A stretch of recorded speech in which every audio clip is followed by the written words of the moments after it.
Alright guys, I'm super excited to bring this video to you. I'm a giant Walking Dead fan and a big Dead by Daylight fan, so let's get into this and talk about it.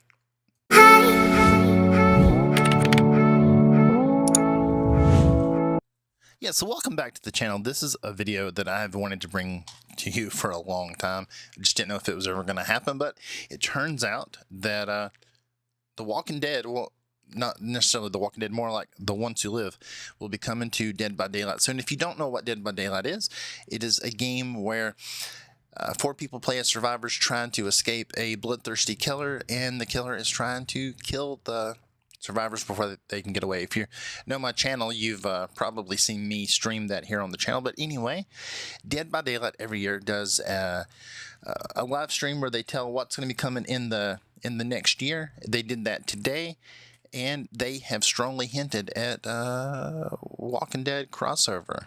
Let's get into it and talk about it. So Dead by Daylight had their anniversary live stream today where they released the roadmap, kind of telling what's going to come in the next year, which would be year 10 for them. It's an amazing game if you haven't played it. But anyway, they do this live stream.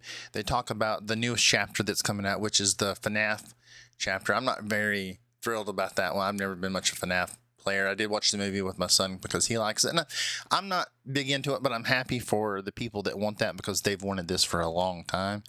But the next chapter was hinted at, and usually in these things, they at the end of it, they give an announcement of the next chapter that follows their anniversary chapter, like I said, which was FNAF. And this year they didn't do that. They've been kind of plagued with leaks over the last few years, and so anyway, they didn't they didn't tell what it was, but they said that it was hinted at in the roadmap. And we're going to take a look at that roadmap right now.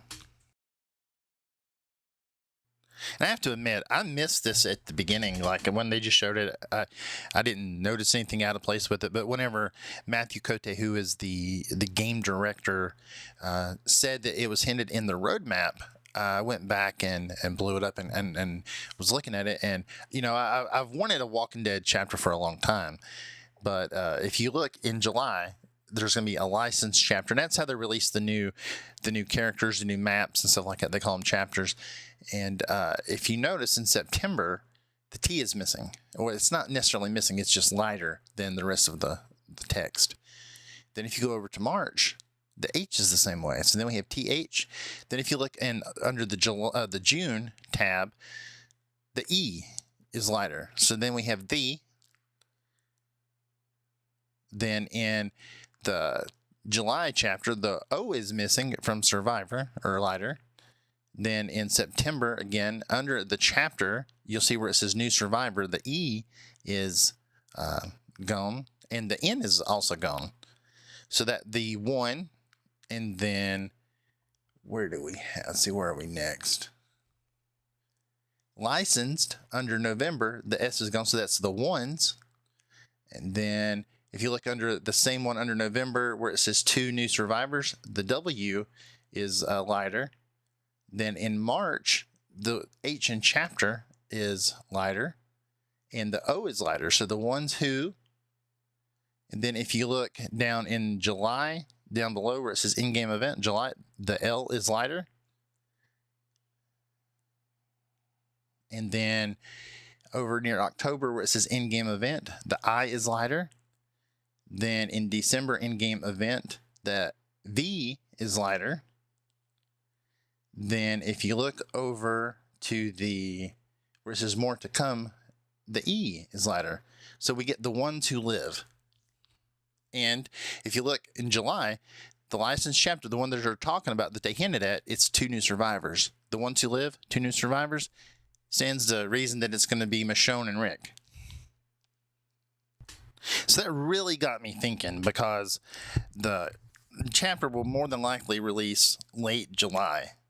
That's about, because they have a good amount of space in between chapters. And if we can get one at the beginning of June, it would kind of make sense, or maybe mid-June, that we would get this chapter late July, which would coincide with San Diego Comic-Con. Now, for those of you that follow the promotional material that's been put out by AMC Plus, you know that now there's some stuff that says The Ones Who Live Season 1. If this comes out in July, right around Comic-Con, could we maybe get an announcement for a season 2 of The Ones Who Live? That would be freaking amazing. And it's not like the Rick and Michonne aren't in other games. You know, they're in Fortnite. They're in Call of Duty. There was a crossover with another game. I can't remember the game. It was like a smaller game. But why The Ones Who Live, not The Walking Dead, if there isn't going to be a season 2? To me, this really points at a season 2 of The Ones Who Live. Otherwise, it would have just been with The Walking Dead. And this says that this, you know, we're not going to get the characters that come in. It's not going to be the comic book version. It's going to be the show versions, which I'm super excited about because I do love Andrew Lincoln as Rick. And, you know, that's what we've seen in other games too. It's been that version. So it all kind of makes sense. But in Fortnite, I'm pretty sure that it was The Walking Dead, not The Ones Who Live. And in Call of Duty, it was also The Walking Dead, not The Ones Who Live. So this really kind of, to me, is telling us a lot of information. One, The Ones Who Live is coming to Dead by Daylight. But two, there could be a season 2 of The Ones Who Live, and I would be so happy with that. Both of it. I love the game. I love the show. I love Rick Grimes. And yeah, this has me super excited. Hope you enjoyed this video. That's really all I have for you right now. As this situation continues to evolve, I will bring any news that I find out to you. And yeah, I hope you enjoyed the video, and I'll do all the YouTube stuff, and I'll see you in the next one.